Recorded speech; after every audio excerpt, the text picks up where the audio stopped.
大家好，今天我们要去中国的首都北京走走。 مدينة بكين عاصمة جمهورية الصين الشعبية تعتبر واحدة من أقدم وأكبر المدن في العالم. تمتاز هذه المدينة بمزيج مذهل من التاريخ العريق والحداثة المتطورة. على الرغم من أن بكين تعد مركزاً حضرياً حديثاً، إلا أنها تحتفظ بالكثير من آثارها التاريخية التي تروي قصصاً عن ماضيها العميق. من أبرز المعالم التاريخية في المدينة هو السور العظيم للصين الذي يمتد عبر الجبال ويعتبر من عجائب العالم السبعة. المدينة المحرمة التي كانت مقراً لأسرة الإمبراطور الصيني هي الأخرى، تعد من أهم المواقع السياحية في بكين، حيث تظهر العمارة الإمبراطورية القديمة والزخارف الفاخرة التي تمثل تاريخ الصين الغني.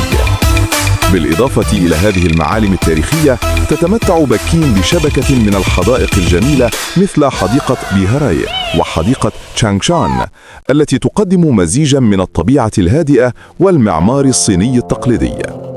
تعتبر ساحة تيانانمن التي شهدت أحداثاً تاريخية هامة واحدة من أكبر الساحات العامة في العالم.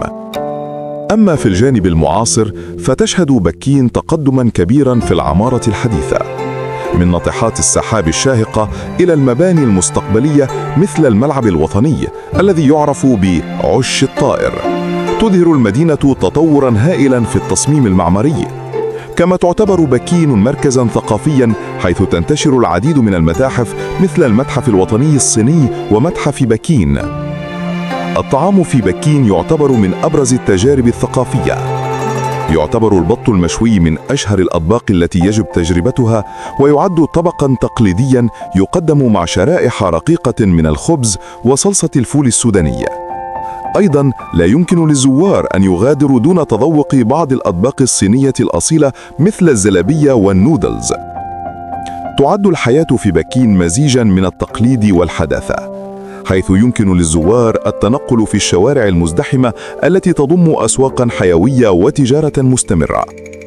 كما أن المدينة تضم العديد من الجامعات والمؤسسات الأكاديمية التي تجعلها مركزاً للبحث العلمي والتعليم في الصين.